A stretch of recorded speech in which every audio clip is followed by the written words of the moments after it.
Halo, ketemu lagi. Pernah nggak sih kepikiran setiap barang yang kita lihat di rak toko itu punya cerita sendiri?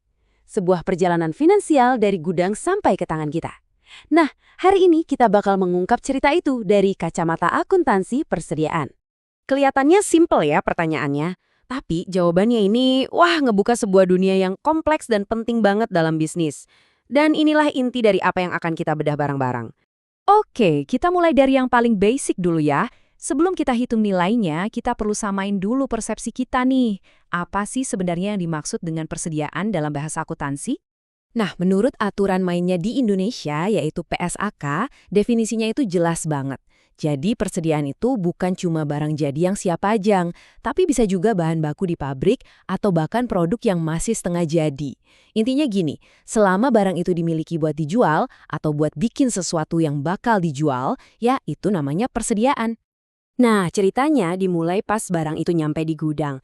Tapi biayanya itu, jangan salah, bukan cuma harga belinya doang loh, ada banyak komponen lain yang ngebentuk apa yang kita sebut biaya perolehan sebenarnya. Intinya gini nih, biar dapat nilai asli persediaan, kita harus nambahin semua biaya yang perlu dikeluarin sampai barang itu siap dijual, kayak biaya impor atau ongkos kirim. Sebaliknya, kita juga harus kurangi dengan hal-hal kayak diskon atau kalau ada barang yang kita balikin. Nah, hasil akhirnya itulah yang jadi biaya bersihnya. Nah, ini nih bagian yang paling seru. Coba bayangin, sebuah toko beli sepeda yang persis sama, tapi di tanggal yang beda dan harganya juga beda. Terus, pas ada satu sepeda yang laku, harga beli yang mana yang harus dipakai sebagai kos atau modalnya? Disinilah perusahaan harus milih metode, dan pilihan ini dampaknya langsung ke laporan laba mereka. Oke, metode pertama, ini yang paling presisi. Identifikasi khusus. Setiap barang itu dilacak satu persatu. Ini masuk akal banget buat barang-barang mahal yang punya nomor seri unik, kayak mobil atau handphone. Jadi kita bener-bener tahu persis unit mana yang kejual dan berapa modalnya. Coba kita lihat contohnya. Toko sepeda ini tahu banget kalau 7 sepeda yang laku itu terdiri dari 5 unit dari pembelian pertama dan 2 unit dari pembelian kedua. Tinggal dijumlahin aja biaya spesifik dari unit-unit itu. Dan dapatlah kos barang terjualnya 14,4 juta rupiah. Presisi banget, nggak pakai kira-kira. Oke, sekarang kita masuk ke dunia asumsi. Yang pertama, FIFO. Atau masuk pertama, keluar pertama. Logikanya simpel banget. Barang yang paling lama ada di gudang ya harus dijual duluan. Coba pikirin susu di supermarket. Pasti kita mau jual yang expirednya paling deket duluan kan? Logis banget. Nah, kalau pakai asumsi FIFO, 7 sepeda yang laku itu dianggap dari stok yang paling tua. Dan lihat deh, hasilnya beda loh. Kos barang terjualnya sekarang jadi 14,2 juta rupiah. Lebih rendah dari metode tadi. Ini artinya, laba kotornya jadi kelihatan lebih gede di laporan keuangan. Sekarang kebalikannya LIFO atau masuk terakhir keluar pertama. Coba bayangin tumpukan batu bata deh, pasti yang diambil yang paling atas duluan kan, yang paling baru ditaruh. Nah, metode LIFO ini logikanya persis kayak gitu. Dan ini nunjukin banget dampaknya. Pakai LIFO, kita anggap sepeda yang dijual itu yang paling baru dibeli, yang harganya kebetulan lagi mahal. Hasilnya? Kos barang terjualnya langsung lompat jadi 14,8 juta rupiah. Artinya, laba kotor yang dilaporin jadi kelihatan lebih kecil. Kalau FIFO sama LIFO tadi rasanya kayak kutub utara sama selatan.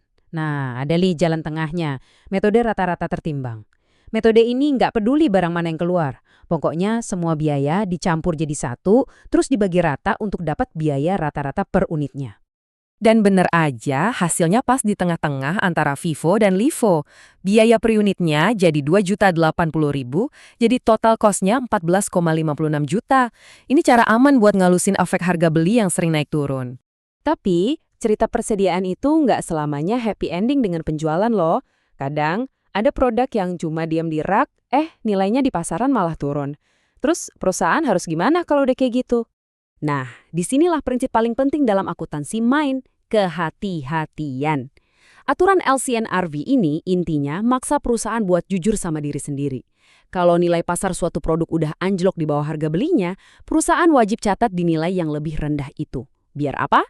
Biar nilai aset di neraca nggak kegedean, nggak lebih dari kenyataannya. Kita lihat deh kasusnya Sore Komputer ini.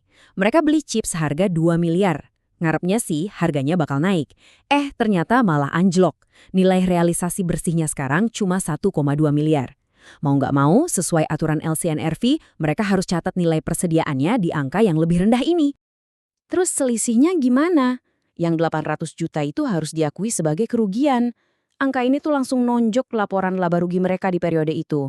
Pasti sakit ya, tapi ya inilah cerminan realita ekonominya. Oke, kita udah sampai di bagian terakhir cerita kita nih. Sekarang, kita lihat gimana caranya kita bisa nganalisis seberapa jago sebuah perusahaan ngelola semua persediaannya. Gimana cara ngukurnya? Salah satu alat andalannya itu rasio perputaran persediaan.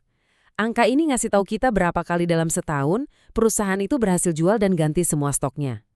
Gampangnya, makin tinggi angkanya, biasanya makin jago perusahaannya jualan. Contohnya, toko Noted ini. Mereka berhasil muterin persediaannya sebanyak 8 kali setahun. Artinya apa? Artinya mereka satset banget jual barangnya, nggak kelamaan numpuk di gudang. Biar lebih kebayang, angka tadi bisa kita ubah jadi hari. Rasio ini nunjukin ke kita, rata-rata, berapa lama sih waktu yang dibutuhin sebuah barang dari masuk gudang sampai akhirnya laku terjual. Balik lagi ke toko Noted, kita bagi aja 365 hari dengan rasio perputaran 8 kali tadi, dapatnya 45,6 hari. Jadi rata-rata nih, barang di toko mereka cuma nginap sekitar 45 hari sebelum laku. Wah, ini info emas banget buat manajemen. Nah, setelah kita bedah semua ini, ada satu pertanyaan gede yang muncul. Pas kita lihat laporan laba sebuah perusahaan, seberapa besar sih angka laba itu benar-benar cerminan dari kinerja mereka? Dan seberapa besar cuma hasil dari pilihan metode akuntansi yang mereka pakai? FIFO, LIFO, atau rata-rata? Ini yang bikin kita mikir kan? Sesuatu yang penting banget buat kita renungin tiap kali baca laporan keuangan.